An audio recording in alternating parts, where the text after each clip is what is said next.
کہ بھائی کوئی اگر عالم سے مسئلہ پوچھنے جائے تو ہمارا ماحول یہ بن گیا کہ یہ بھی کوئی کام ہے، تو نے کام چھوڑ دیا اور کہاں چلا گیا؟ اپنی ضرورت کے علم کے لیے جانا بھی نبوت ہی کا کام ہے، یہ نبوت کے کام کا حصہ ہے۔ کیا کریں گے؟ کیا پھیلانا چاہتے ہیں؟ کس چیز کو لے کے چلنا چاہتے ہیں؟ علم کے بغیر بھی دنیا میں کوئی چیز چلی، وہ کہ دین اور وہ علم کے بغیر چلے۔ میرا مراد کوئی بڑا عالم بننا نہیں، جو ضروریات ہماری طرف متوجہ ہیں ان میں تو ہمیں علم ہونا چاہیے، وہ بھی کوئی نہیں ہمارے پاس۔ یہ کالج کے لڑکے ایم ایس سی کر جاتے ہیں، وضو کا نہیں پتا۔ ایک ہمارے ابا جی کے دوست بڑے ذمہ دار، بڑے ماہر زراعت والے، ان سے آ کر مشورے کیا کرتے تھے، زراعت والے خود بتا رہے کہ میں سفر میں تھا، مغرب کی نماز میں شریک ہوا، اب مجھے خیال آ رہا، جماعت کے ساتھ نماز پڑھ رہا، مجھے خیال آ رہا میں تو مسافر ہوں، تو 3 کو آدھا کیسے کروں؟ قصر کی نماز پڑھنی ہے، 1.5 تو ہو نہیں سکتی، تو کیا کروں؟ آخر جب امام قعدہ سے اٹھے تیسری رکعت کے لیے کہنے لگے میں نے سلام پھیر دیا اور بیٹھ کے تسبیح پڑھنے لگا، اتنے میں جماعت نے بھی سلام پھیر دیا۔ ان کا میاں صاحب دونوں کی بڑھیا، تو میں تو مسافر ہوں، ابھی ہو نہیں سکتی، 2 کر چڑیاں۔ یہ ذمہ دار کا علم ایسا علم رکھنے والا آدمی جس سے PhD لوگ آ کے مشورے کرتے تھے، ایسا جھاڑو پھرا ہوا ہے، ذوق ہی مٹ گئے۔ موسیٰ علیہ السلام اتنے بڑے مقام پر ہو کر یہ جا وہ جا اور کہنے لگے او امضی حقوبہ، مطلب ہے کہ مجھے ساری زندگی بھی چلنا پڑے، میں واپس نہیں آؤں گا جب تک کچھ مل نہ لوں۔ ساری امت کو چھوڑ کے چلے گئے کہ جب تک مجھے وہ مل نہ جائے میں نہیں واپس آؤں گا۔ آگے خضر علیہ السلام کے نخرے، ادھر بھوک لگی ہوئی تھی، وہ آتینا غدا، انار میں روٹی تو دے، ارأیت اذ اوینا الی الصخرہ، وہ جو میں تو وہیں بھول گیا۔ پھر وہاں سے واپسی ہوئی، بھوک لگی ہوئی، خضر علیہ السلام کو سلام کیا، انہوں نے سلام کا جواب ہی نہیں دیا۔ سلام کا جواب نہ دو آدمی ویسے ہی اریٹیٹ ہو جاتے ہیں، سلام کا جواب نہیں۔ موسیٰ علیہ السلام نے سلام کیا تو انہوں نے سر کے اوپر کپڑا لیا ہوا تھا، جواب دینے کی بجائے کہنے لگے انا بعرضک السلام، یہ مجھے سلام کرنے کون آ گیا؟ الٹا، یہ کتنا چبھنے والا جملہ ہے، یہ مجھے سلام کرنے کون آ گیا؟ تو کہنے لگے میں موسیٰ ہوں۔ کون موسیٰ؟ بنی اسرائیل والا؟ کہ جی ہاں بنی اسرائیل والا۔ سر سے کپڑا اتارا، آئے کیوں ہو؟ هل اتبعک علی ان تعلمنی مما علمت رشدا، هل اتبعک، اس میں تواضع کی انتہا ہے، علی ان تعلمنی مما علمت رشدا، میں آپ کی غلامی میں آنا چاہتا ہوں، کوئی تنخواہ نہیں، کوئی معاوضہ نہیں، کوئی صلہ نہیں، صرف ایک چیز چاہتا ہوں کہ آپ مجھے کچھ علم سکھا دیں، اعلیٰ شرط کے لیے کہ جناب میں آپ کا بلا مشروط غلام، بلا تنخواہ نوکر، بلا تنخواہ، اتنا بڑا عظیم۔ حالانکہ خضر علیہ السلام کے بارے میں دونوں قول ہیں، نبی ہیں نبی نہیں، دونوں قول ہیں، لیکن زیادہ صحیح جو ہے وہ نبی تھے، کیونکہ کوئی ولی الہام پہ قتل نہیں کر سکتا۔ کوئی ولی مجھے الہام ہوا اس کو قتل کر دو، یہ ولی نہیں کر سکتا، یہ صرف نبی ہی کر سکتا ہے۔ بچے کو قتل کر دیا تو یہ الہام پہ نہیں ہو سکتا، یہ صرف وحی کے ساتھ ہو سکتا ہے۔ لیکن ہیں تو موسیٰ علیہ السلام سے چھوٹے درجے کے، آگے انہوں نے بڑا نخرہ کیا، جا تو کہاں پڑے گا، انک لن تستطیع معی صبرا، تو پڑھ سکتا ہے؟ سر تو صبر ہی نہیں کر سکتا۔ موسیٰ علیہ السلام کو یہ کہنا، وہ تو ویسے ہی جلالی تھے۔ وَكَيْفَ تَصْبِرُ عَلَى مَا لَمْ تَحِطْ بِهِ خُبْرًا، آتا جاتا تجھے کچھ ہے نہیں، اللہ اکبر، کتنے سخت الفاظ ہیں، آتا جاتا تجھے کچھ ہے نہیں تو تجھے صبر تو ہو ہی نہیں سکے گا۔ وہ کہہ رہے ستجدنی انشاءاللہ صابرا، آگے تواضع کی حد، جناب آپ دیکھیں گے کہ میں تو سر نہیں اٹھاؤں گا، وَلَا أَعْصِي لَكَ أَمْرًا، میں سر نہیں اٹھاؤں گا۔ مجھے سارا قصہ نہیں سنانا، میں صرف ایک تھوڑا سا نمونہ دینا چاہتا ہوں کہ ہمارے مجمع میں علم کا ذوق نہیں، میں کتابیں پڑھنے کو نہیں کہہ رہا ہوں، لیکن ہم اپنی ضروریات زندگی علماء سے جا جا کے پوچھتے۔ مفتی ممتاز صاحب رحمۃ اللہ علیہ ہوتے تھے جامعہ شرفیہ میں، تو ہمارا امتحان لینے آیا کرتے تھے 70 کی دہائی میں۔ ایک دن میں گیا کچھ پوچھنے، مسائل فرمانے لگے، ہمیں تو مسائل تبلیغ والوں نے یاد دلائے، ورنہ ہم تو صرف نکاح، طلاق، اس میں اور میراث، کسی میں مسئلے آتے تھے، فلانے نے طلاق پہ گئی ہوں کی کرنا، فلانے کی مر گیا اس کی وراثت تقسیم کرنی کیا کرنا، جتنے باقی مسائل ہیں وہ تو ہم سے کوئی پوچھتا ہی نہیں تھا، تو ہم بھی بھولے پڑے تھے۔ یہ تو تبلیغ والوں نے پوچھ پوچھ کے ہمارا وہ علم مستحضر کر دیا، وہ علم تازہ کر دیا۔ آئیے ذوق زندہ ہوں اپنی زندگی کا، ضروریات کا علم سیکھتے ہوئے چلیں، دیکھتے ہوئے چلیں، ایسے ہی نہ بس اندھا دھند چلے، کچھ بھی نہیں پتا اور بس چلے جا رہے، کیسے منزل طے ہوگی۔ مولانا الیاس صاحب رحمۃ اللہ علیہ نے فرمایا مجھے ڈر ہے علم اور ذکر کی کمی سے آوارہ گردی نہ بنا دے، یہ کہیں آوارہ گردی نہ ہو جائے۔ علم تو حدود بتاتا ہے، میری حد کیا ہے، طریقہ کیا ہے، زندگی کا بسر کیسا ہے۔ پھر مخلوق کے تذکروں کو مٹانے کے لیے ہے ذکر، تنہائیوں کا ذکر، اللہ کی یاد۔ اس طرح اللہ تو دیکھو ہے نا، ذاق طعم الایمان من رضی باللہ ربا وبالاسلام دینا ومحمد نبیا۔ یہاں اللہ تعالیٰ کے نبی نے ایمان کو ایک کھانے سے تشبیہ دی ہے، کیونکہ ذائقہ کھانے کا ہوتا ہے، پینے کا ہوتا ہے، مادی چیز، معنوی چیز کا ذائقہ نہیں ہوتا، مادی چیزوں کا ذائقہ ہوتا ہے۔ تو یہاں اللہ تعالیٰ کے نبی نے کھانے کو، ایمان کو کھانے سے تشبیہ دی ہے، ایک مزیدار کھانے سے تشبیہ دی ہے۔ تو اس سے یہ معلوم ہوا کہ اللہ کے ذکر کا ایک ذائقہ ہے، ان یکون اللسان کا رطبا بذکر اللہ۔ یہ بھی جو لفظ رطب ہے یہ بتا رہا ہے کہ اللہ کی یاد میں بھی ایک لذت ہے، ایک حلاوت ہے، یہ چلتی پھرتی تصویر سے نہیں آتی۔ تنہائیوں میں بیٹھ کے جو اللہ کے ذکر کرتے ہیں اللہ تعالیٰ ان پر اس کی حلاوت کو کھولتا ہے۔ وہی تنہائیوں کا ذکر ہے، یہ تو آخری درجہ، تیسرے کلمے کی تصویر، درود شریف کی تصویر، استغفار کی تصویر، تو زیادہ کی تو حد ہی کوئی نہیں، ایک ہی تو عمل ہے جس کی کوئی حد نہیں۔ اذکروا اللہ ذکرا کثیرا، ذکر کرو، کثرت کے ساتھ کرو، کثرت کے ساتھ کرو، جتنا کثرت سے کرے گا۔ الذاکرین اللہ کثیرا والذاکرات، آخری کامیابی کی نشانی جو اللہ تعالیٰ نے بتائی ہے، کثرت سے ذکر کرنے والے مرد عورتوں کے لیے بڑے اونچے درجات۔ ایک خاص دروازہ ہے جو ذکر والوں کے لیے اللہ نے رکھا ہے، اس میں ایک مٹھاس ہے، اس میں ایک مٹھائی کی طرح، پانی کی طرح، شہد کی طرح، کھانے کی طرح ایک حلاوت ہے، ایک لذت ہے۔ اللہ تعالیٰ کھول دیتا ہے، نصیب فرما دیتا ہے کن کو؟ جو اس کو تنہائیوں میں بیٹھ کے کرنے کے عادی بن جاتا ہے۔ اس لیے بھائیوں، تنہائیوں میں بیٹھ کر اللہ کا ذکر، یہ ہمارے مخلوق کے تذکروں سے ہماری جان چھڑا دیتا۔ پھر میں نے کہا تھا مخلوق کی بنیاد پر ہی وزن کرتے ہیں دوسرے کا، اس کے لیے اللہ نے ہمیں چوتھا نمبر کی محنت کہ مسلمان کی عزت کریں اسلام کی بنیاد پر۔ تبلیغ میں نہیں، اسلام میں دو باتیں مشکل ترین ہیں، تبلیغ، اسلام، دین، علم، جو بھی نام دے لیں، دو باتیں مشکل ترین ہیں، ایک اللہ پر یقین اور ایک اچھے اخلاق۔ ابن ابی الدنیا رحمۃ اللہ علیہ نے ایک روایت نقل کی ہے، ما نزل من السماء شیء اقل من الیقین وما قسم للناس شیء اقل من الحلم۔ اللہ تعالیٰ نے آسمان سے یقین بہت تھوڑا اتارا اور اللہ تعالیٰ نے اچھے اخلاق بہت تھوڑے تقسیم کیے ہیں۔ حلم اخلاق کی انتہا کا نام ہے۔ اللہ تعالیٰ نے جب اسماعیل علیہ السلام کی خوشخبری دی تو ارشاد فرمایا فبشرناہ بغلام حلیم۔ جب اسحاق علیہ السلام کی خوشخبری دی تو اللہ تعالیٰ نے فرمایا فبشرناہ بغلام علیم۔ اسحاق علیہ السلام کے لیے ہے غلام علیم اور اسماعیل علیہ السلام کے لیے ہے غلام حلیم۔ یہ وجہ فضیلت علماء نے بیان کی ہے کہ اسماعیل علیہ السلام کو اللہ تعالیٰ نے اسحاق علیہ السلام پر فضیلت بخشی لفظ حلیم کی وجہ سے۔ حلیم علم کو کھینچتا ہے اور حلم کو کبھی کھینچتا ہے کبھی نہیں کھینچتا۔ حلم والا علم والا ہوتا ہے، علم والے کا حلم والا ہونا کبھی ہوتا ہے کبھی نہیں ہوتا، کبھی ہوتا ہے کبھی نہیں ہوتا۔ تو اچھے اخلاق اور صحیح یقین یہ دو مشکل ترین چیزیں ہیں، یہ بازار میں تھوڑی ہیں، تھوڑی چیز کی قیمت بڑھ جاتی ہے، یہ بازار کا اصول ہے۔ جو چیز بازار میں کم ہوگی اس کی قیمت بڑھ جائے گی، جو چیز بازار میں عام ہوگی اس کی قیمت گھٹ جائے گی۔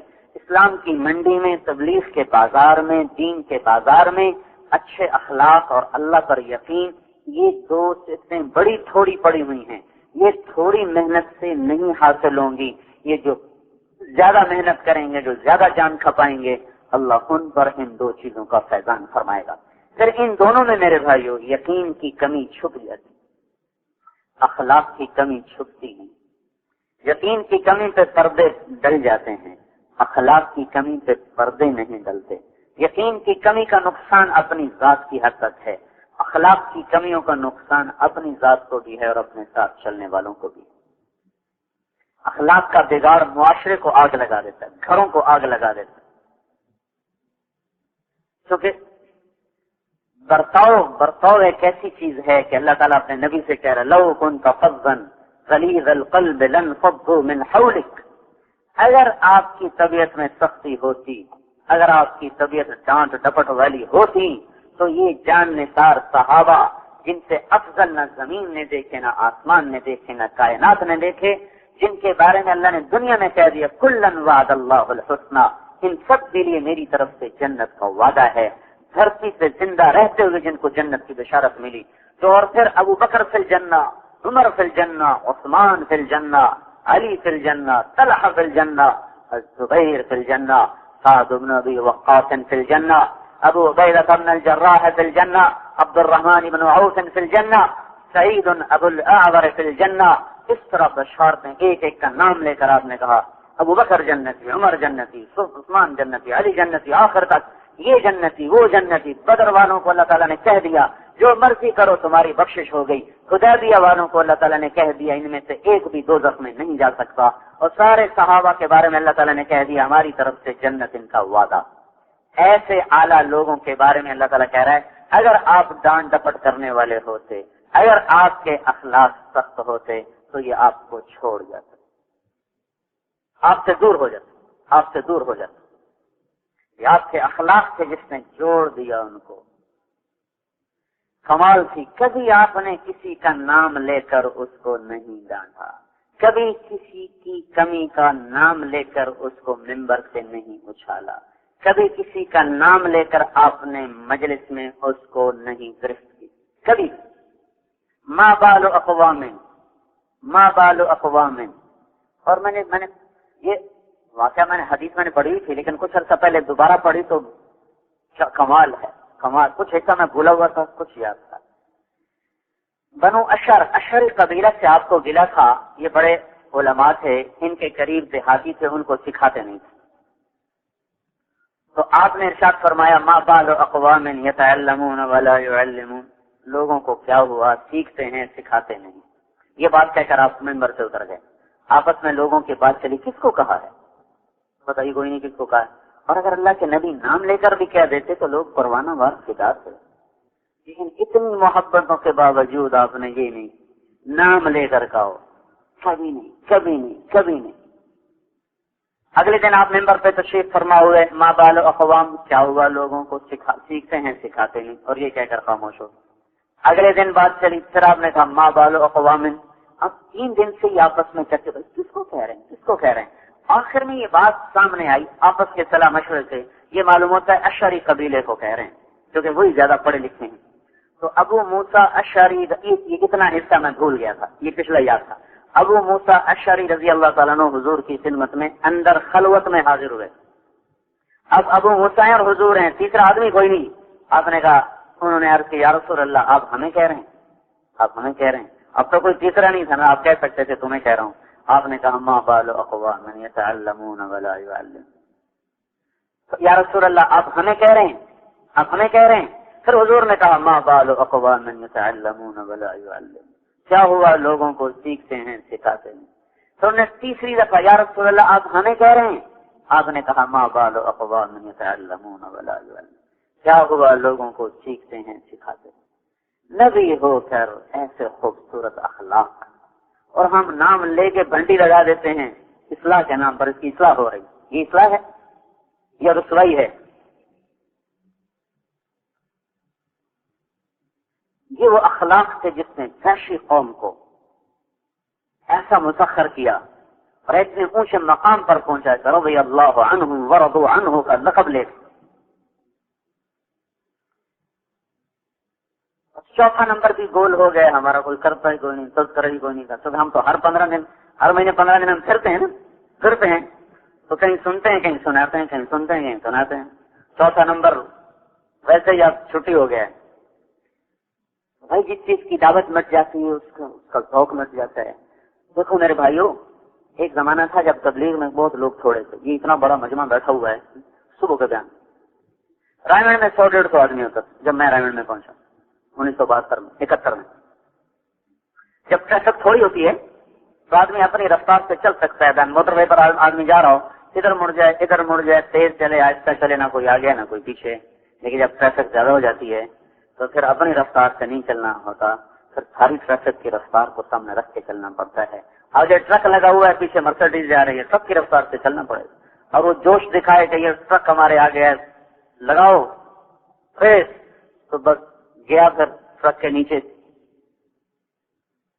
ادھر سے بچاتے ہیں گاڑی کو، ادھر سے بچاتے ہیں گاڑی کو، پیچھے سے بچاتے ہیں، آگے سے بچاتے ہیں. احتیاط. اصل میں تو اپنی گاڑی کو بچانا چاہتے ہیں، لیکن اسی میں اوروں کا بچاؤ بھی ہے. اللہ نے ایک مجمع کو رجوع کر دیا ہے، کثرت کے ساتھ مجمع آ رہا ہے. ہماری طبیعتوں میں استغناء پیدا ہو رہا ہے. مجمع مقصود نہیں تو اور کیا مقصود ہے؟ مکھن کہاں سے نکلتا ہے؟ دہی سے تو مکھن نکلتا ہے. جتنا زیادہ دہی ہوگا اتنا زیادہ مکھن نکلے. مجمع کی قدر، اس کا احترام، آنے والے کی عزت، آنے والے کا احترام،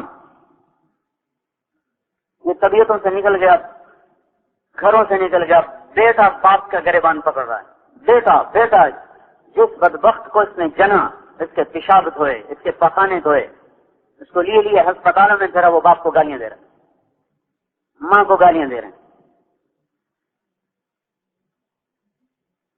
ایک ماں کی کوکھ سے جنم لینے والے بچے، ایک چھاتی کا دودھ پینے والے، ایک گود میں سونے والے، ایک تھالی میں کھانے والے، ایک پیالے میں پانی پینے والے، ایک چارپائی پر برسوں باہوں میں باہیں ڈال کے سونے والے، چند پیسوں پر ایک دوسرے سے ایسے متنفر ہیں کہ گولی مار. چند پیسوں پر، چند ٹکوں پر، چند ٹکڑے زمین پر، ایک دکان پر، ایک رشتے پر. ان سب کو چھوڑو، خالی باتوں پر. اس نے مجھے یہ کہا تھا، بھائی سے بات نہیں کر رہا، سگا بھائی. اور کیا ہوا؟ اس نے مجھے یہ کہا تھا، اور بھائی تیرا بھائی آئے گا، کوئی بھائی نہیں. کیا ہوا؟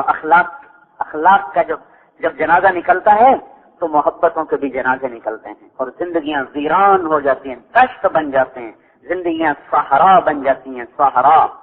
اس معاشرے میں دبنا نہ ہو، جھکنا نہ ہو، تواضع نہ ہو، معاف کرنا نہ ہو، درگزر کرنا نہ ہو، وہ آگ ہوتی ہے. آگ. ہمیں معاف کرنا ہم بھول گئے ہیں. حجاج کا سامنے 3 آدمی لائے گئے، انہوں نے کہا خارجی کا قتل کر دو. ان کے ساتھ ایک خاتون تھی، تو اس نے منت کی چھوڑ دے. انہوں نے کہا چلو تیری وجہ سے ایک چھوڑ دیتا ہوں، 2 مار دوں گا. ایک اس کا بھائی تھا، ایک اس کا بیٹا تھا، اس کو خامن کہا ایک چن لے.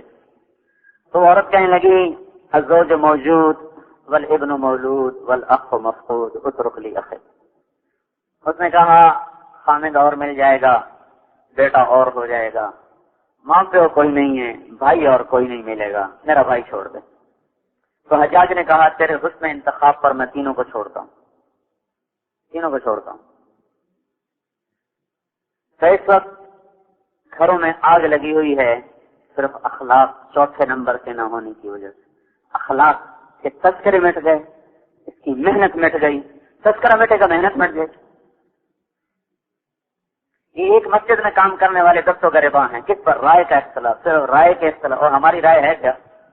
اس کو اب نہ ملو کل مل لو، اس کو میں ملوں گا نہیں، اس کو میں ملوں گا. اسی پہ لڑ رہے، اس پہ لڑائی ہو رہی ہے. اس کو میں نے ملنا، تم نے نہیں ملوں گا، نہیں اس کو میں نے ملنا، تم نے نہیں ملنا. تو اس پہ لڑائی. اب جیسے مولانا محمد احمد صاحب فرماتے ہیں ابھی تو حکومت نہیں ملی، آپس میں لڑ کے یہ خبر ہے، جب مل جائے گی تو پھر کیا ہوگا ان کا. تو رائے کا اختلاف برداشت نہیں. محبت فرض، میں نے رات بھی بتایا.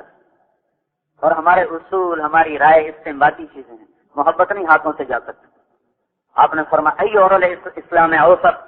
آپ نے کہا مجھے بتاؤ اسلام کی سب سے مضبوط رسی کیا ہے؟ تو لوگوں نے کہا الجہاد، جہاد. آپ نے کہا وہ حسن، بڑی اچھی بات ہے، پر وہ نہیں جو میں پوچھ رہا ہوں. انہوں نے کہا یہ الصلاۃ. آپ نے کہا وہ حسنۃ وما هي بها، نماز بھی بڑی اچھی ہے، وہ نہیں جو میں پوچھ رہا ہوں. کہا یہ الحج، حج کا وہ بھی اچھا ہے، پر وہ نہیں جو میں پوچھ رہا ہوں۔ انہوں نے کہا کہ پھر آپ ہی بتا دیں۔ تو آپ نے کہا اسلام کی سب سے مضبوط رسی ہے اللہ کے لیے محبت کرو، اللہ کے لیے بغض رکھنا۔ تو میرے بھائیوں، ہماری طبیعت میں معاف کرنا نہیں، درگزر کرنا نہیں، ستاری نہیں، ستاری وقف جناحک للمؤمنین۔ اس بات کا ایک عجیب مطلب میرے ذہن میں ہے۔ جناح کہتے ہیں پر کو، پر بات تو یہ ہے تواضع اختیار کرنے کی بات ہو رہی، تواضع بہت سی صفات میں سے ایک چیز اور آپ نے اللہ تعالیٰ نے کہا اپنے پر بچھا دے، پر بچھا دے، یعنی تواضع اختیار کر، پر بچھا دے۔ مرغی جو ہوتی ہے نا، مرغی وہ جب خطرہ دیکھتی تو بچوں کو اپنے پروں کے اندر لے لیتی، ان کو اندر چھپا لیتی، وہ نکلنا بھی چاہیں تو ان کو نکلنے نہیں دیتی، اوپر بیٹھ جاتی، اوپر سے پروں سے ان کو یوں دبا دیتی ہے، تو نیچے سے اس کو ٹھونڈے مارتے ہیں، چونچے مارتے ہیں، کوڑ کرتے ہیں، وہ ان کے کوڑ بھی نہیں سنتے، ان کے چونچے بھی برداشت کرتے، لیکن ان کو اپنے اندر سے نکلنے نہیں دیتی۔ تو لفظ جناح سے یہ مطلب نکل رہا ہے، کوئی تمہارے ساتھ کتنا ہی برا سلوک کرو، اس کو ٹوٹنے نہ دو، اس کو اپنے ساتھ جوڑ کے چلو۔ کوئی کتنا ہی تمہارے ساتھ برا ہو جائے، اس پر پردہ ڈال کے چلو، اس کے عیبوں کو چھپا کے چلو، اس کے عیبوں پہ دوربینیں فٹ نہ کرو کہ یہ کرتا کیا ہے۔ اب تو اس سے بھی اگلے درجے کی بات ہے کہ پیچھے بھیجتے ہیں، دیکھو کیا کر رہا ہے۔ لا تجسسوا، مت بھیجو کسی کے حالات معلوم کرنے کے لیے۔ لا تحسسوا، خود پیچھے مت پڑو کسی کے کیا کر رہا ہے۔ سامنے مائز اسلمی آ کر کہہ رہے ہیں یا رسول اللہ میں نے زنا کیا، مجھے پاک کریں۔ سامنے اقراری کو آپ نے ٹال کر منہ پھیر کر کہا تو نے زنا نہیں کیا، تو نے چوما ہوگا۔ اقرار کرنے والے پر بھی آپ ستاری کی چادر ڈالنا چاہتے ہیں، اور ہم تو لگانے کے چکر میں پڑے ہوئے، اللہ کی نظروں سے گر گیا وہ۔ مولانا سید خضر رحمۃ اللہ علیہ سے 1984 میں جب ہماری جماعت گئی تھی انگلستان، اس وقت عمرے کی اجازت مل جاتی تھی، تو میں عمرے کی اجازت سے واپسی پہ عمرے کے لیے آ گئے۔ مدینہ منورہ میں نے کہا جی میں نے آپ کو انگلستان کے حالات سنانے، وہاں کام بڑا خراب ہو۔ تو مولانا نے کہا بھائی میں نہیں سنا کرتا۔ تو میں بڑا حیران ہوا، کہنے لگا بھائی میں نہیں سنتا۔ پہلے کہا میں نہیں سنتا، بہت ضروری ہے کام، سب کو شیطان یہی پٹی پڑا تھا، کام کا نقصان ہو رہا ہے، میں تو اس کے لیے بتا رہا ہوں۔ کبھی میں نہیں سنا کرتا، چونکہ مولانا سے محبت بھی تھی، تعلق بھی، بے تکلفی بھی۔ میں نے کہا جی آپ سنیں تو صحیح۔ کہا بھائی میں نہیں سنتا، حضرت جی کو لکھ دو اگر تمہیں زیادہ ہی شوق چڑھا ہوا۔ انہیں سنے ہی نہیں، میں بڑا حیران ہوا۔ میرے لیے تو پہلا تجربہ تھا کوئی نہیں سن رہا۔ پھر جب میں پاکستان آ گیا تو مجھے خط لکھوایا، وہاں سے خط دستی خط آیا میرے نام۔ وہ خط تو کہیں مجھ سے کھو گیا، لیکن اس کے الفاظ شاید موت بھی نہ چھین سکے مجھ سے۔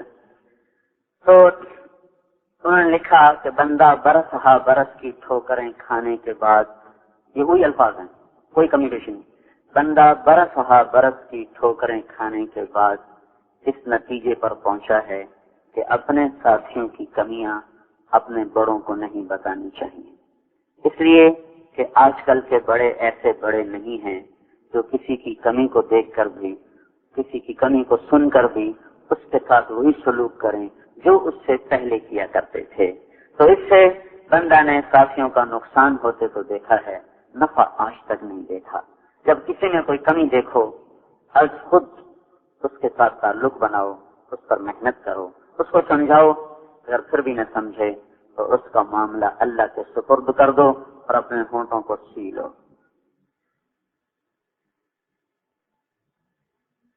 کیا اخلاق کا سبق دیا، اللہ اکبر۔ محکموں میں آگ لگی پڑی شکایتوں سے، گھروں میں آگ لگی پڑی شکایتوں سے، میاں بیوی میں آگ لگی پڑی شکایتوں سے، بھائی بھائی سے متنفر شکایتوں سے، باپ بیٹے سے متنفر، پڑوسی پڑوسی سے متنفر۔ ذرا غور کرتے جائیں کہ اس ایک حکم کے ٹوٹنے سے کیا فساد آیا پڑا، اور پھر اس کی دعوت مٹتی چلی جا رہی، خالی گنوا دیتے ہیں، ایک دوسرے کا احترام کرو، چل میرا بھائی آگے۔ فرق کے مراتب اس لیے مٹ گیا، چھوٹے چھوٹے نوجوان اور جن کی زندگیاں گزر گئیں تبلیغ میں، ان کو کام سکھانے کے چکر میں پڑے ہوئے۔ حضرت اسامہ بن زید رضی اللہ تعالیٰ عنہ حضور کے اونٹنی پر سوار تھے حج کے موقع پر، تو عرفات سے جب مزدلفہ کو چلنے لگے تو ان کو عین موقع پہ تقاضا ہو گیا، تاخر، پتہ نہیں کس وجہ سے، نہیں تاخر، وہ لیٹ ہو گئے، سنجے کا تقاضا ہوا، کوئی اور تقاضا ہوا، لیٹ ہو گئے، تو آپ ان کے انتظار میں کھڑے رہے، سارا مجمع کھڑا، آپ کھڑے،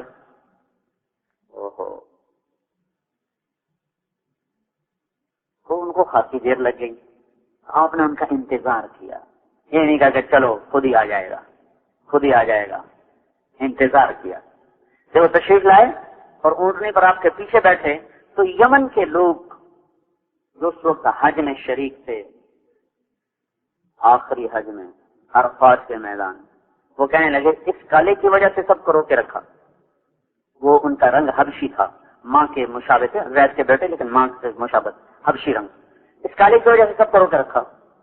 حضور کے انتقال کے بعد یہ سب لوگ مرتد ہو گئے تھے، اور مرتد ہو اور کفر ہی میں قتل ہوئے، ایمان بھی نصیب نہیں ہوا۔ تو علماء نے لکھا ہے کہ ان کا ایمان سلب ہوا اسامہ کی توہین کی وجہ سے، اسامہ رضی اللہ تعالیٰ عنہ کی بے اکرامی کی وجہ سے اللہ تعالیٰ نے ایمان سلب کر لیا۔ اب یہ چھوٹے چھوٹے نوجوان ہیں، مولانا یوسف صاحب کے زمانے کے ساتھیوں کو کہتے ہیں ان کو ہم نے کام سمجھانا ہے۔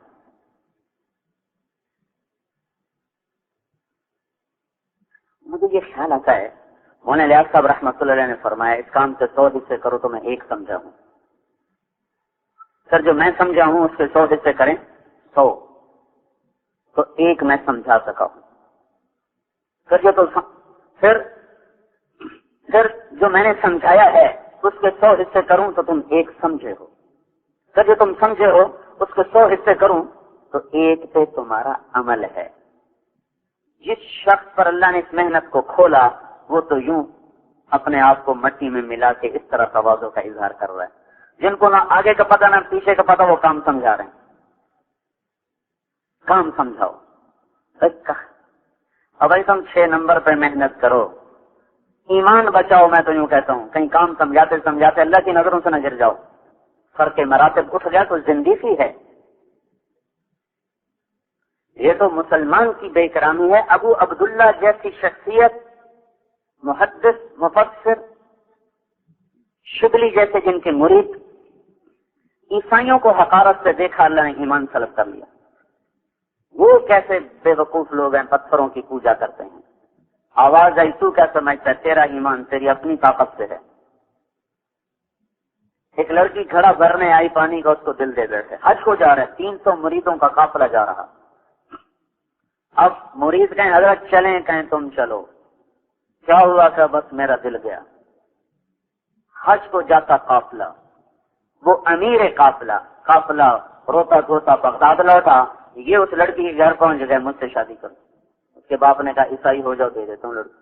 عیسائی ہو گئے، کہا 1 سال سور چراؤ پھر لڑکی دوں گا۔ ان کا مجھے منظور ہے۔ سور چراتے پھریں، جس عصا پہ ٹیک دے کر خطبے پڑھتے تھے اس سے سور چرا رہے۔ ہوا کیا، عیسائیوں کو حقیر سمجھا جو مسلمان کو حقیر سمجھے، سچ ہوتے تھے تبلیغ میں بوڑھا ہو گیا آدمی اس کو حقیر سمجھے۔ آپ خود سوچو بھائی، سارا دن تو کی دکان، ساری زندگی تو انجینئرنگ سیکھی، ساری زندگی تجارت سیکھی، ساری زندگی زراعت سیکھی، ساری زندگی ڈاکٹری سیکھی، التماس کو دیا، ان کو تبلیغ کو دیا، 6 روزہ 2.5 گھنٹے 4 مہینے، مہینہ، اس سے زیادہ کوئی کیا کر رہا ہے؟ چلو ڈائمنڈ میں بیٹھ گئے، زندگی ساری دے دی۔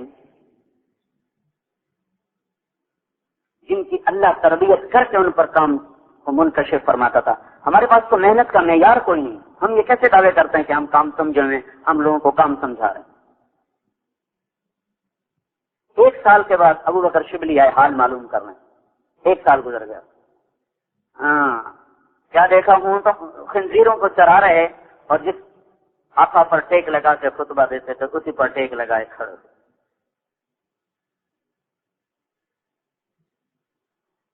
اللہ کو اپنے بندوں سے بڑا پیار ہے، ایسے کسی کو حقیر سمجھ لینا۔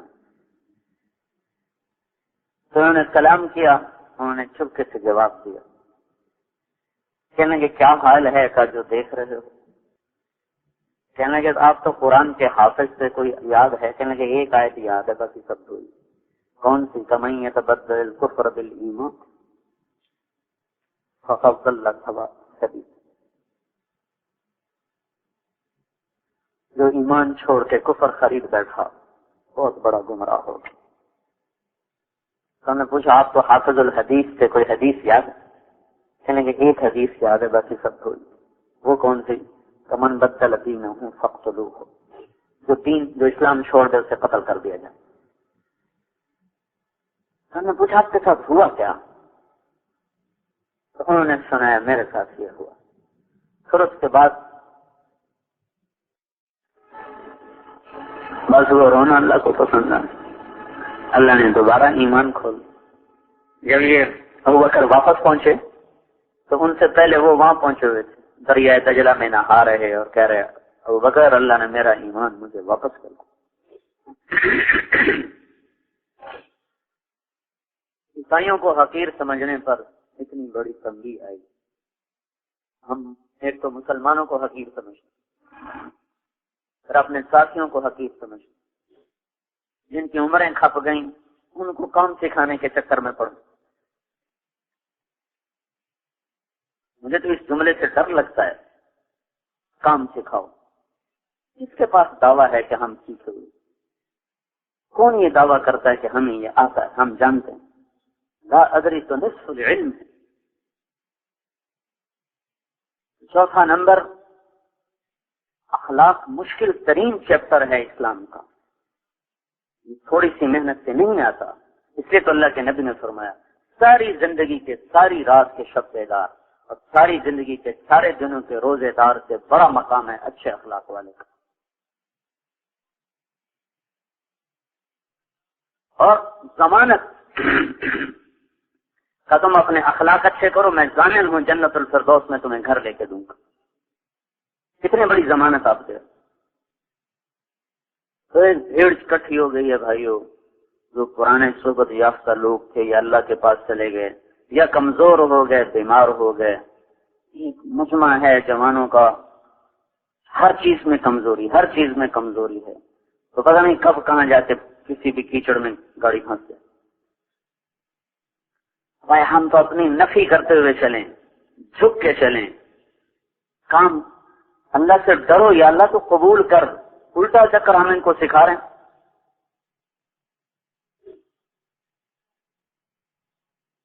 موسیٰ علیہ السلام سے یہ جملہ پسند نہیں آیا تھا، کلیم اللہ کلیم اللہ. ان کی بات سن کر ایک شخص بولا آپ سے زیادہ بھی کوئی جاننے والا ہے؟ ان کا لا ادری، لا ادری، میں نہیں جانتا. اتنی بات بھی اللہ کو پسند نہیں ہے کہ تو نے یہ کیوں کہا لا ادری. حالانکہ بات اپنی جگہ پر ٹھیک تھی.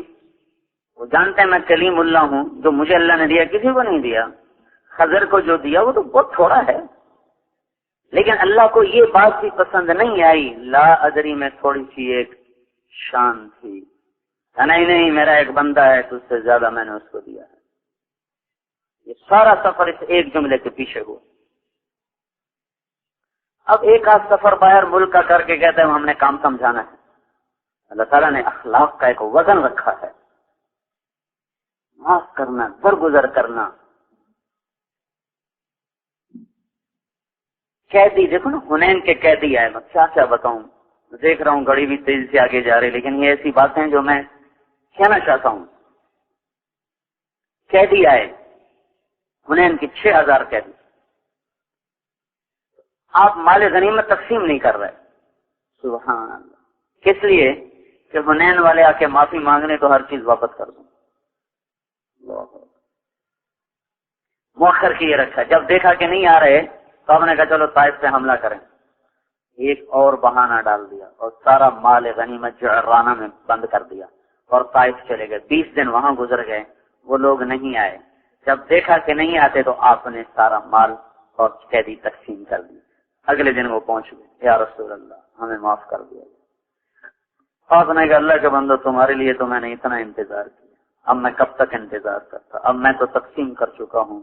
اب ایک بات کر لو، یا مال لے لو یا قیدی لے لو. وہ کہنے کہ مال تو پھر بھی اللہ دے دے گا، آپ ہمیں قیدی ہمارے واپس کر دو. آپ نے فرمایا میرے اور میری اولاد کے وہ تو میں ابھی ضمانت دیتا ہوں، لیکن باقی جن کو میں نے دے دیے ہیں ان کی میرے پاس کوئی گارنٹی اور ضمانت نہیں. البتہ میں تمہارے لیے ایک ہیلا کرتا ہوں. تم ایسا کرو صبح کی نماز میرے گھر میں آتا ہے، زور کی نماز میں جب میں نماز پڑھا چکا تم کھڑے ہو کے زور سے معافی مانگنا، پھر تمہارے لیے میں کچھ کروں گا. جس نے تلوار اٹھائی اس کے لیے کہہ رہا میں تمہارے لیے کچھ کروں گا.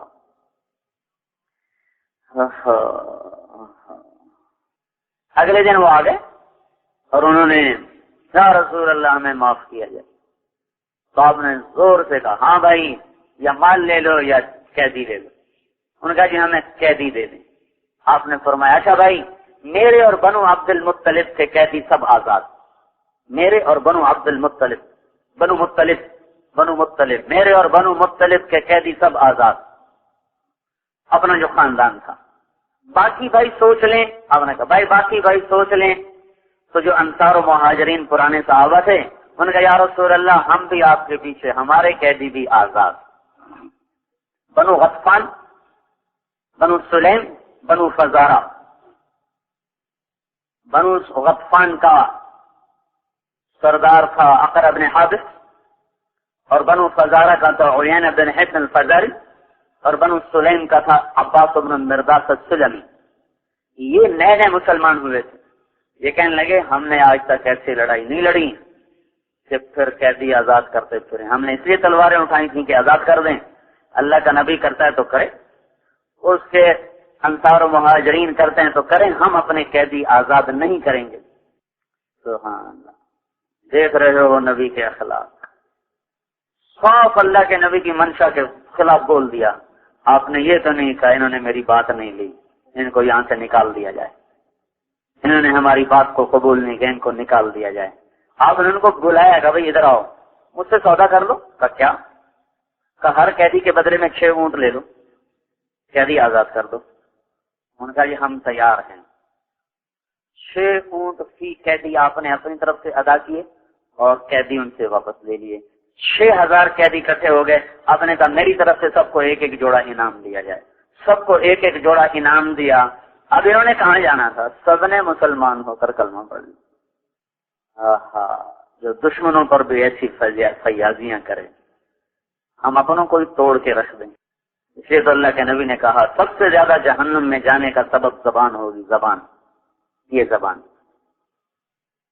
سے میرے بھائیو ساری 6 نمبر پورا نسخہ ہے. 2 گولیوں سے کام نہیں چلے گا. پہلا نمبر چھٹا نمبر، پہلا نمبر چھٹا نمبر. درمیان کی ساری باتیں گول ہو کے رہی. ان چیزوں میں ضعف آ گیا، کمی آ گئی. اخلاق ہی تو تھے جنہوں نے دل جیتے، زندگیاں پلٹا کھا گئی. اتنی بڑی وحشی اور سفاک قوم صرف 1018 آدمی دے کر آپ نے سارے عرب کو اسلام میں داخل کر لیا.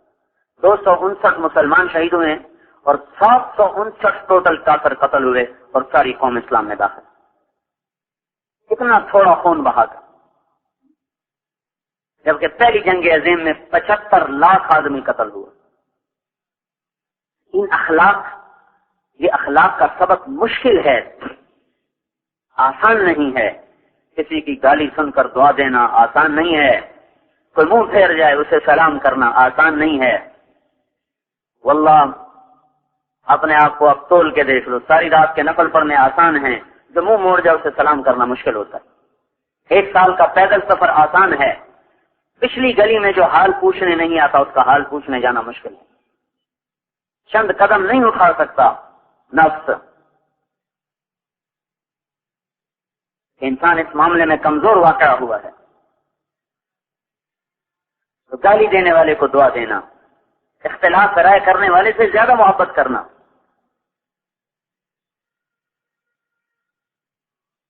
زندگی کے چند ایام مولانا سعید خان صاحب کے ساتھ گزرے، اس سے پتہ چلا اخلاق ہیں کیا. اپنے اندر تو کوئی نہیں آئے لیکن یہ پتہ چل گیا کہ اخلاق کسے کہتے ہیں. وہ فرمایا کرتے تھے جو جتنا غلط چلے اس سے اتنی زیادہ محبت کرو، جو جتنا اصول کو توڑے اس سے اتنی زیادہ محبت کرو. پھر فرمایا کرتے جو پرانوں کا احترام نہیں کرتا وہ اخلاق کی حقیقتوں کو پا ہی نہیں سکتا. کبھی فرماتے تم شرابیوں زانیوں کے لیے چادریں بچھاتے ہو، دسترخوان بچھاتے ہو، چائے لاتے ہو، بسکٹ لاتے ہو، جن کی زندگیاں تمہارے ساتھ نبھ گئیں، ذرا سے اختلاف رائے پر ان کو اٹھا کے اس طرف پھینک دیتے ہو جیسے مکھن سے بال نکال دو. تم کیا جانو اخلاق کسے کہتے. تو اس لیے بھائیو بڑا وزنی عمل ہے، بڑا وزنی عمل ہے حسن اخلاق. جنت الفردوس کے وعدے ہیں اس پر. ایسا گھونٹ سی لو، کسی کی نہ غیبت کرو نہ سنو، جہاں کسی کی کمی دیکھو اس کی اچھائی بیان کرو. نبی تو نبی ہوتا ہے، اس کا تو ہر بول اللہ کی منشا میں ہوتا ہے. بریرہ رضی اللہ تعالیٰ عنہ آزاد ہوئی، مغیث رضی اللہ عنہ سے نکاح ہے. لونڈی کو اختیار ہے کہ آزاد ہو کر نکاح توڑ دے یا باقی رکھے. جو ہی آزاد ہے انہوں نے نکاح توڑ دیا. بریرہ بڑی خوبصورت، مغیث بڑے بدصورت. اب بریرہ آگے آگے، مغیث پیچھے پیچھے. وہ آگے چلیں وہ پیچھے چلیں، روتے پھریں، منتیں کریں بھی مجھ سے رجوع کر لے، مجھ سے دوبارہ رجوع کر لے. حضور صلی اللہ علیہ وسلم کو بھی ترس آیا. کہا دیکھو بیچارے مغیث کا کیا حال ہوگا. تو آپ نے بریرہ کو بلایا. کہا بریرہ میری ایک رائے ہے، گزارش ہے. کیا یا رسول اللہ؟ کہا اس سے نکاح کر لو. وہ کہنے لگے یا رسول اللہ آپ کا حکم ہے؟ کیا آپ کا حکم ہے؟ کہنے لگے میرا حکم نہیں، میری رائے ہے. کہ پھر میں نہیں قبول کرتی. تو آپ نے تو بریرہ رضی اللہ تعالیٰ عنہ سے نہیں کہا، تو نے میری بات کو نہیں لیا. یہ وسعت ظرف، یہ وسعت صدر آپ نے کر کے دکھائی. جنہوں نے قتل کے منصوبے بنائے، صفوان بن امیہ تھا رضی اللہ تعالیٰ عنہ، جنہوں نے عمیر بن وہب الجمحی کو بھیجا، جاؤ محمد صلی اللہ علیہ وسلم کو قتل کر کے آؤ. جب حنین کا مال آیا تو ایسے دیکھ رہے تھے کنکشن سے، اس طرح ادھر بھیڑ بکریاں بھری پڑی تھیں اور اونٹ یوں دیکھ رہے. تو آپ کی نظر پڑ گیا. آپ نے کہا صفوان یہ بڑا اچھا لگ رہا ہے؟ کہنے کہ جی ہاں. کہا سب تجھے ہدیہ. کہا اشہد انک رسول اللہ، میں گواہی دیتا ہوں تو اللہ کا رسول ہے. اتنی بڑی سخاوت سچے نبی کے سوا کوئی نہیں کر سکتا.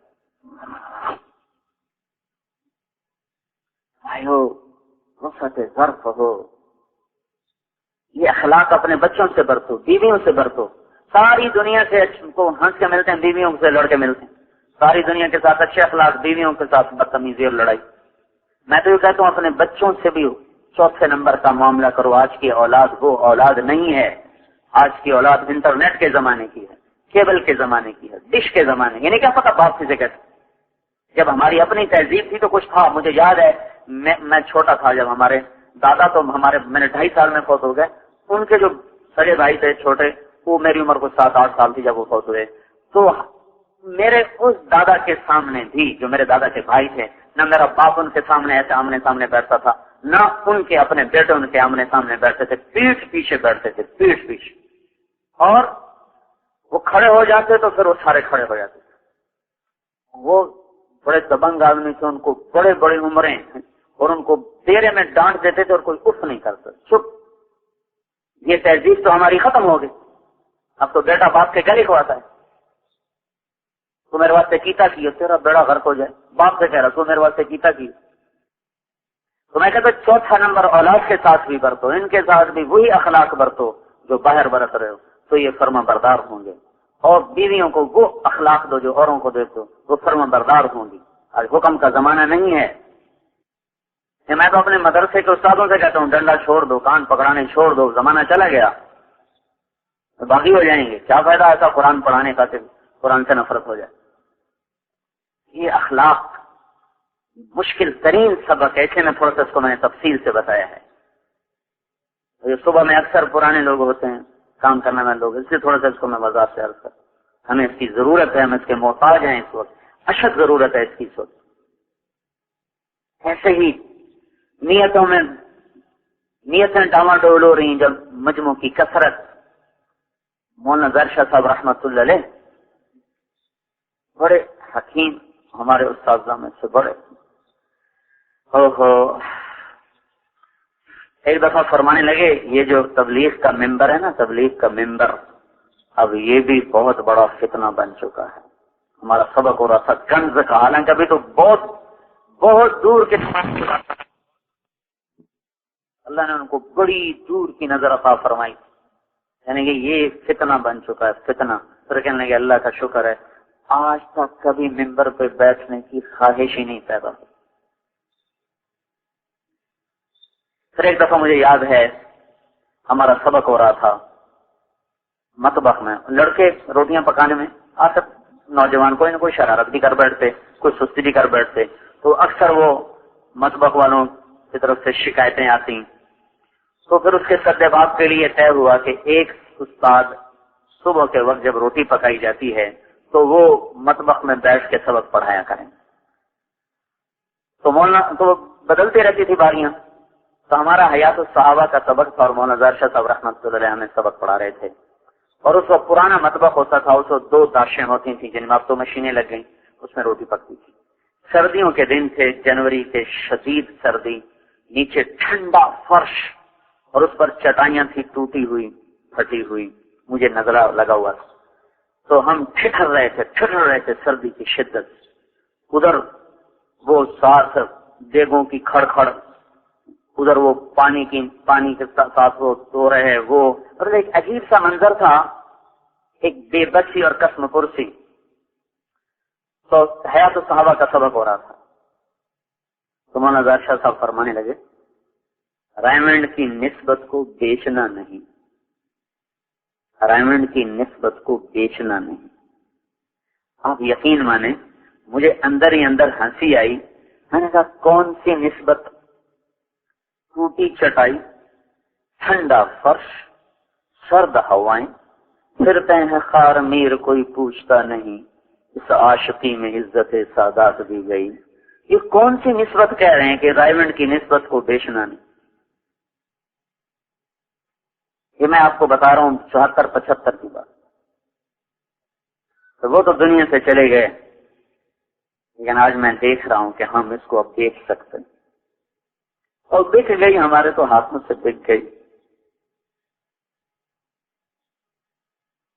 شاید مخلصین کی برکت سے، جیسا وہ حدیث میں آتا ہے لوگ جنت میں جا رہے ہوں گے، جہنمی کھڑے ہوں گے، پھر جہنمی پکارے گا ایک جنتی کو، آپ مجھے پہچانتے ہو؟ کہے گا نہیں.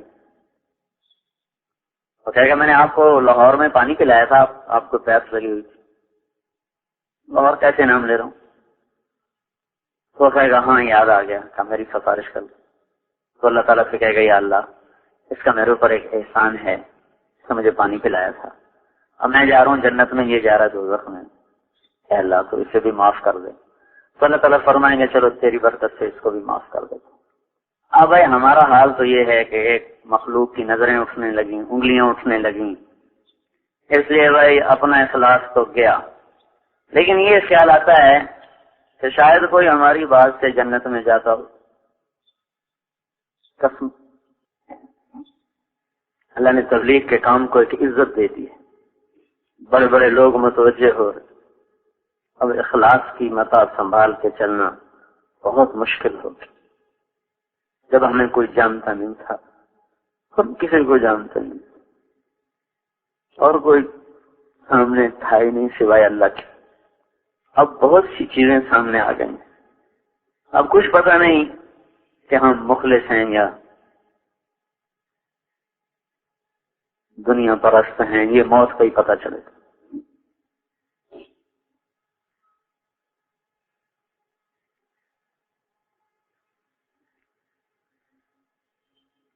تو جب استقبال کا دور آتا ہے تو انس رضی اللہ تعالیٰ عنہ جیسی ہستی فرماتے ہیں کہ ہم نے تنگی کا دور بھگت لیا اور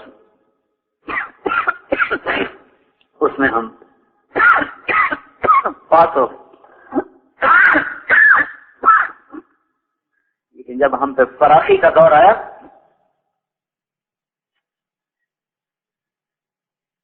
وہ بات نہ رہی. آج زیادہ ضرورت ہے اخلاص کی بات کو طاقت سے رکھنے کی کہ ہم بہک نہ جائیں، بھٹک نہ جائیں. شخصیات متوجہ ہو رہی، اسی پہ لڑائیاں ہو رہی، اس سے تم نے نہیں ملنا میں نے ملنا، اس پہ لڑائیاں ہو رہی. تم اس سے ملنے کیوں گئے تھے؟ یہاں کی بات نہیں، ساری دنیا کی بتا رہا ہوں. قطر میں گیا، وہاں یہ لڑائی میں نے دیکھی. اس سے ملنے کیوں گئے تھے تم؟ کس سے پوچھ کر گئے تھے؟ اور پیچھے کو یہ نہیں وجہ کہ یہ اللہ کو راضی کرنا چاہتے ہیں، صرف انانیت تھی. فقیروں سے ملنے میں تو کوئی لڑائیاں نہیں تھی نا، الٹا کہ تو جا، میں تو ذرا میرے سر میں درد ہے تو جا. ڈی سی صاحب سے ملنا ہے، مجھے دین کے لیے ہر وقت تیار. بڑے آدمی کو مل کر آئیں گے تو کارگزاری سنائیں گے، کسی چپڑاسی کو مل کر آئیں تو وہ کارگزاری کبھی سناتے ہیں اہتمام؟ اس نے مجھے یہ کہا، میں نے اسے یہ کہا، اس نے مجھے یہ کہا، میں نے اسے یہ کہا. ریڈیو والے سے بات کر کے یہ ایسے جذبے سے آ کے بات سنائی کب؟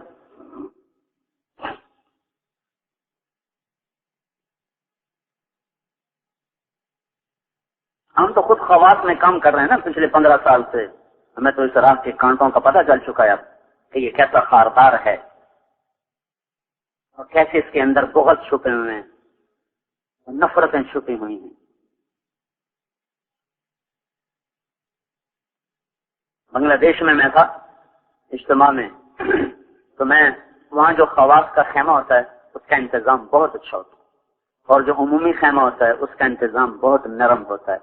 ہمارے ہاں تھوڑا سا فرق ہوتا ہے، اتنا زیادہ نہیں. وہاں خواص کے لیے بہت اعلیٰ انتظام کرتا، عوام کا انتظام بہت کمزور ہوتا. تو میں نے وہاں خواب دیکھا کہ آواز لگ رہی جنت کو چلو جنت کو. لوگ جا رہے ہیں، میں بھی چل پڑا. جب میں دروازے پر پہنچا تو ایک آدمی نے ڈنڈا آگے کر دیا. پیچھے سے آواز آئی جانے دو، تو اس نے ڈنڈا پیچھے ہٹا دیا. جب میں اندر داخل ہوا تو آگے میں نے کیا دیکھا کہ بنگلہ دیش کے اجتماع کا جو عمومی میدان تھا وہ سامنے عمومی پنڈال، وہ سب لوگ غریب غریب ایسے بیٹھے ہوئے بستروں کے ساتھ چپکے ہوئے. میرے دل میں آیا، میں نے زبان سے نہیں کہا، میرے دل میں آیا کہ یہ کون سی جنت ہے، یہ کون سی جنت ہے. تو مجھے غیب سے آواز آئی، یہی تو جنت ہے، یہی تو جنت ہے. کیا مطلب؟ اکثر جنت کے لوگ فقیر ہوں گے، اکثر اہل الجنت فقراء، جنت کے اکثر لوگ فقیر ہوں گے. فقیروں میں چلنے پھرنے سے تواضع پیدا ہوتی، عاجزی پیدا ہوتی. بڑے لوگوں کے ساتھ اٹھنے بیٹھنے سے ملنے سے بڑائی پیدا ہوتی ہے، عجب پیدا ہوتا ہے، تکبر چپکے سے اندر آ جاتا ہے، پتہ بھی نہیں چلتا. اللہ کی کو راضی کرنے کا ہر وقت جب کہ ہمارا 5واں نمبر ہے تصحیح نیت. تصحیح نیت یہ باب تفعیل ہے جو تکرار کا تقاضا کرتا ہے. ہر وقت اپنی نیت کو ٹھیک کرتے رہنا، ہر وقت اپنی نیت کو ٹھیک کرتے رہنا. کبھی کسی وقت بھی اپنی نیت پہ اعتماد نہ ہو کہ میں تو بڑا مخلص آدمی. نافق حنظلہ، نافق حنظلہ، حنظلہ منافق ہو گیا، منافق ہو گیا. حنظلہ جیسا آدمی کہہ رہا حنظلہ منافق ہو گیا. عمر جیسا آدمی حضرت حذیفہ کو بلا کے پوچھ رہے ہیں میرا نام منافقوں میں تو نہیں لکھا ہوا؟ ہر وقت ڈر ہو اپنی محنت سے مردود ہونے کا. اور ہمارے پاس ہے کہ ہم اللہ کو کیا دکھائیں گے؟ خود سوچو بھائیو، کیا چیز ہے جو ہم اللہ کو پیش کریں؟ عمر جیسا آدمی، عمر جیسا جس کا اسلام مانگا گیا، اے اللہ عمر دے دے، 2 عمر میں سے ایک دے دے. اور عمر بن خطاب میں خاص طور پہ مانگتا ہوں. اس طرح مانگے گئے اور عرفات کے میدان میں حضور نے کہا اللہ سب پہ فخر کر رہا ہے. عمر بن خطاب پہ خاص طور پہ فخر کر رہا ہے. جن راہوں سے عمر گزر جائے شیطان راہیں چھوڑ جاتا ہے. میرے بعد کوئی نبی ہوتا تو عمر ہوتا. عمر میں نے جنت میں محل دیکھا، میں نے پوچھا کس کا ہے؟ کہا گیا قریشی کا ہے. میں سمجھا میرا ہے، میں جانے لگا تو کہا گیا عمر بن خطاب کا ہے. میرے 2 وزیر دنیا میں ابو بکر اور عمر، میرے 2 وزیر آسمان میں جبریل و میکائیل. ایسی ہستی 22 لاکھ مربع میل میں اسلام پھیلا. حضرت عائشہ نے فرمایا عمر کا ذکر کیا کرو، تو عمر کا ذکر کرنا بھی اللہ کی یاد دلا دیتا ہے. ایسی ہستی عائشہ کہہ رہی ہیں عمر کا ذکر کیا کرو. عمر کا ذکر ایسا ہے جیسے اللہ کا ذکر کرنا کہ اللہ کی یاد آ جاتی. ایسی ہستی. اور نماز میں خنجر لگا اور آپ نے کہا اے لوگوں میں ابو بکر سے راضی ہوں، اس کے مقام کو پہچاننا. میں عمر سے راضی ہوں، اس کے مقام کو پہچاننا. میں عثمان سے راضی ہوں، میں علی سے راضی ہوں. ایسے لوگ. نماز میں خنجر لگا اور کافر کے ہاتھوں لگا، مسلمان کے نہیں. شہادت علیہ، شہادت کامل. جب دیکھا کہ موت اب آخری رہے گی تو بیٹے کو کہا جاؤ اما عائشہ سے پوچھ کے آؤ کہ عمر اپنے ساتھیوں کے ساتھ دفن ہونے کی اجازت چاہتا ہے. امیر المومنین نے کہنا اب میں عمر ہوں، امیر نہیں ہوں. تو جب وہ گئے تو حضرت عائشہ رضی اللہ عنہا رو رہی تھی، رو رہی تھی. تو انہوں نے عرض کی ابا میرے ابا یہ چاہتے ہیں. حضرت عائشہ رضی اللہ تعالیٰ نے فرمایا یہ جگہ تو میں نے اپنے لیے رکھی ہوئی تھی، لیکن اگر عمر چاہتا ہے تو اس سے مجھ پر ترجیح ہے، میری طرف سے اجازت. یہ مقام مل گیا، حضور کے پڑوس بھی مل گیا. پھر انہوں نے واپس آ کر کہا آپ کو مبارک ہو، اجازت مل گئی. پھر کہنے لگے ممکن ہے میرے شرم میں اجازت دے دی ہو، جب میں مر جاؤں نا تو پھر مجھے لے جانا اور دروازے کے باہر رکھ دینا اور پھر دوبارہ پوچھنا، اس وقت اگر اجازت دیں تو پھر اندر لے جانا، ورنہ مجھے واپس قبرستان میں جا کے دفن کر دینا. تو جب موت کی دستک محسوس کی تو اپنے بیٹے سے کہا میرا سر زمین پہ رکھ دے. ان کا سر گود میں تھا، زمین پہ رکھ دے. جب سر انہوں نے زمین پہ رکھا تو اپنے گال جو تھے نا وہ زمین پہ ایسے ایسے یوں رگڑنے لگے اس طرح، اور کہنے لگے ویل لک یا عمر ان لم یغفر لک ربک، اے عمر تو ہلاک ہو گیا اگر تیرے رب نے تجھے معاف نہ کیا.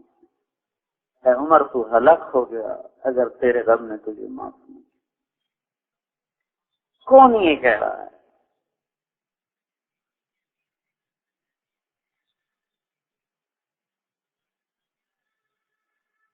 اے عمر تو ہلاک ہو اگر تیرے رب نے تجھے معاف نہ کیا. اور یہ ہمارے نوجوان کہہ رہے ہیں جنت تو اس راستے کی گری پڑی چیز ہے. میں نے خود ان کانوں سے سنا، جنت تو اس راستے کی گری پڑی چیز ہے. اللہ کے واسطے ہوش میں آؤ، کیا واہیات بول رہے ہو. جنت تو اس راستے کی گری پڑی چیز. جن کو جنت کی بشارتیں مل گئیں پھر مر گیا عمر اگر اللہ نے اسے معاف نہ کیا، ہلاک ہو گیا عمر اگر اللہ نے ان سے معاف نہ کیا.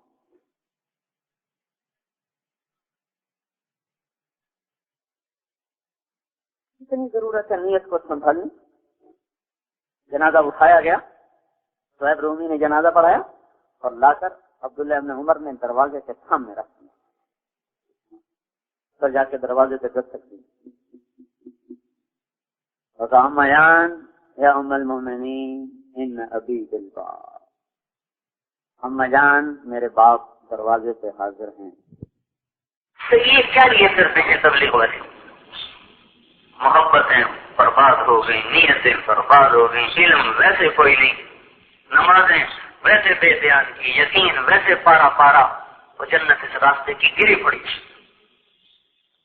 کیا کہہ رہے ہیں پتہ نہیں.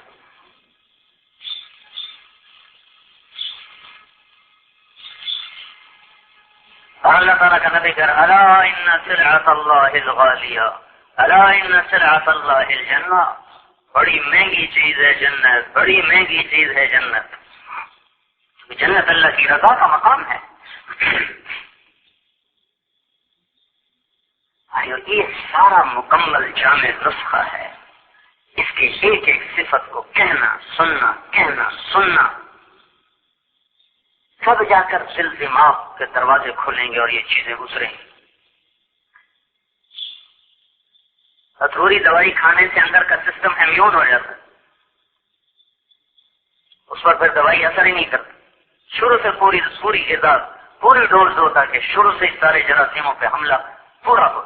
پوچھ لو ڈاکٹروں سے، تھوڑی دوائی تھوڑی ڈوز دیں تو اور خطرناک کام ہوتا، یہ جراثیم مضبوط ہو جاتا. تو تب صرف 2 نمبر اب بیان ہو رہے ہیں ہمارے مجمع میں، ایک پہلا نمبر ایک چھوٹا نمبر، 4 نمبر بیچ میں سے گول ہو گئے. ہمیں ضرورت ہے ایک ایک چیز کو بیان کر رہے ہیں. میری ضرورت ہے ان صفات کو لے کے پھرنا، یہ دعوت کی نقل و حرکت. خالی پھرنا تو دعوت کی نقل و حرکت. ان صفات کو لے کے پھرنا، اس کی صدا لگانا، اس کی آواز لگانا، پھر یہ ساری دنیا کو طے کرنا اور مشرق و مغرب کے چکر لگانا، ان ساری چیزوں کو لے کے پھرنا، یہ ہے دعوت اللہ. ایمان کے ساتھ، اخلاق کے ساتھ، نمازوں کے ساتھ، علم کے ساتھ، ذکر کے ساتھ، اخلاص کے ساتھ، دین کے مٹنے کے درد اور غم اور قرآن کے ساتھ ان چیزوں کو لے کے پھرنا، یہ ہے دعوت اللہ. یہ نقل و حرکت پھر دعوت اللہ ہے جب یہ صفات چل رہے ہوں، زندہ ہو رہی ہوں، اور میں منتقل ہو رہی ہوں. اس لیے بھائیو ایک تو ہم توبہ کریں، جو آج تو گزر گئی اللہ اسے معاف کر دے، اور جو آئندہ ہے اس میں وہ کروا لے جو تو چاہتا ہے، جس سے تو راضی ہو. جو کرے گا اللہ اسے چمکائے گا، جو نہیں کرے گا اپنا وبال خود بھگتے گا. اس لیے تو بھائی یہ سارا مجمع توبہ کرے. یہ مطالبہ تو میں ہر بیان میں کرتا ہوں بھائی توبہ کرو. پتہ نہیں چونکہ بغیر توبہ کے رہنا نہیں چاہیے. کب موت آ جائے پتہ نہیں کب موت آ جائے تو توبہ تو کی ہوئی ہو.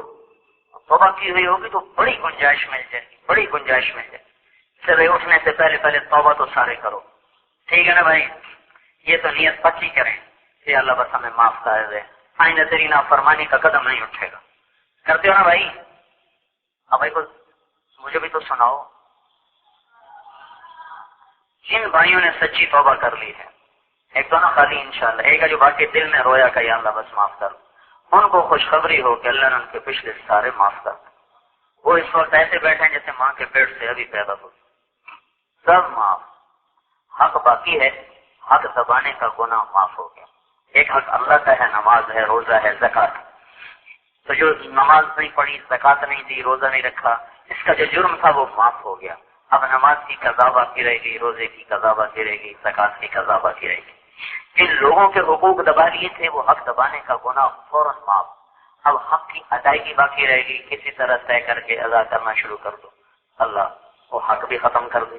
اور اگر توبہ کے بعد ادا کرنے کی کوشش کے باوجود بھی ادا نہ کر سکا, پھر اللہ کے خزانوں سے امید ہے, اللہ کے فضل سے امید ہے کہ اللہ اپنے